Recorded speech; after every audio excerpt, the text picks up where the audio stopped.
Welcome to another segment with Dave and myself, and today we are going to show you how to turn your plants into plants on steroids. They're going to be so jam-packed with nutrition that when you eat one thing, you'll never need another vitamin again.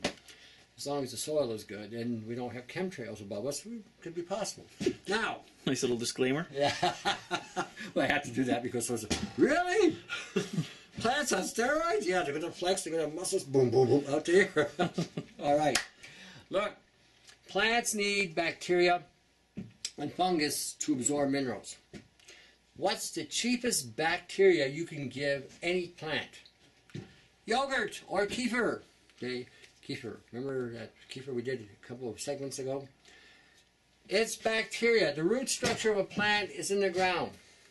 It doesn't just feed on the rocks and the minerals. The bacteria that's there attaches itself to the root structure, feeds on the sugar of the plant, and then converts the minerals to the plant.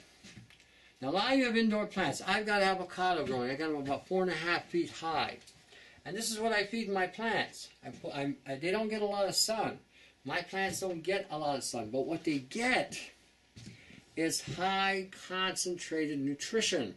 Now remember that rheumatoid arthritis formula we did? It has aspirin in it, it has triacetyl phosphate, it has chlorophyll, it has magnesium citrate, it has potassium chloride. These are essential minerals that the soil needs. Now, what does kefir have? It has protein, it has nitrogen. So does yogurt. But what else does it have? Bacteria. This has more enzymes than the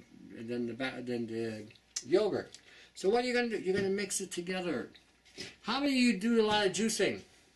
You juice your greens and you juice your carrots and you got all that left over and you don't want to make extra extracts. Okay, take that material, put it in a bucket, add your yogurt to that material, add multiple vitamins. It doesn't matter, just you can even add soy in this. This is the one time that I say soy is good because all soy is fertilizer anyway. So put it in there with it. Add your vitamins. Go to any store, buy some expired vitamins. It would be perfectly excellent for this particular situation. Mix them together. Okay, here we go. We're going to take our multi-mineral mix. This one's got glycerol in it, which is a sugar. What does sugar do? It feeds the bacteria. Now, it's going to do this while blowing up. Where are you here? Oh, there you are. Oh, this is really good. I hate kind of doing this, but now pour it in there. Now, if you want, I can't waste that. You know, that would be good with that honey. We did a liquefying honey segment. You mix the liquefied honey with that. Oh, if you're talking now. All right. If you want, you can add minerals and stuff. I'm going to throw some herbs in here. What do we got here? Okay. Deer antler. I'll throw it in there because of the silica content. Throw it in there. Just a little bit. Don't need much. What else we got here?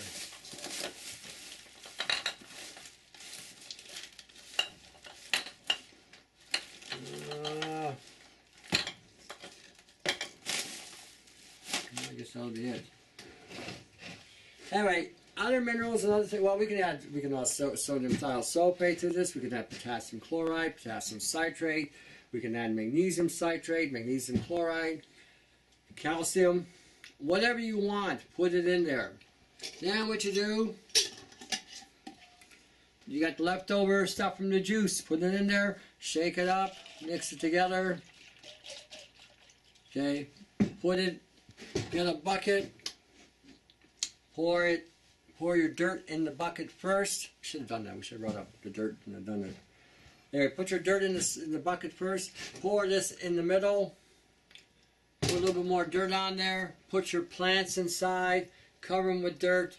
Water them and watch the results. If the soil has the bacteria and the mineral and nutrients in it and proteins, you will see changes. I've got a crouton upstairs that has flowered 5 times this year. They don't flower unless they have adequate food in the soil. And again, they didn't get a lot of sun. Now, I find it's not so much the sun that is the big requirement, but the food in the ground.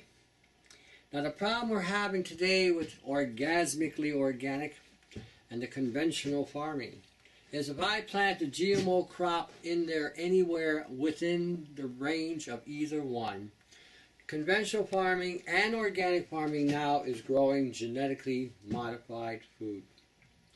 And when you have the chemtrails falling down with the barium, the aluminum, the uranium, the thorium, the plutonium, the silica, the cadmium, the chromium, the manganese, and all, and the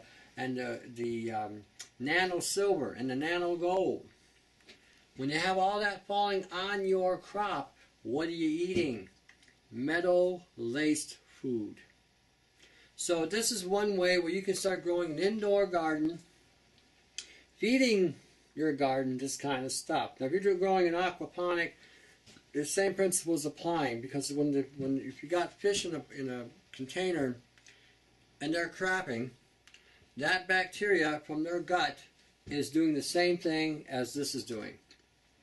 Okay, now for those of you who are not growing aquaponics and you are growing pot gardens or box gardens or hay gardens, this is something you may want to incorporate, and you will see a better yield when you do this.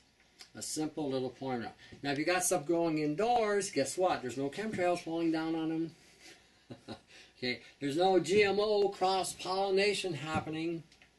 What you're growing is a clean, nutritional food. I hate even using the word organic because it means so little today. All right, simple little thing. Add vitamins to it, add leftover greens, and anything you want. If you got a bucket, you can make a bucket and just keep adding to it. It'll stink like death. I've done it, I know. They open up the lid. Oh, something is dead in there. If you do it that way, then what you do is take a cup of that, because it would sit there for a long time, put it in a 5-gallon jug of a water jug or container, fill it with water, and then just go across your garden with it. You'll dilute it enough where it'll get into the soil, and again, you will see profound growth with this and health. All right, to the next section, to your health.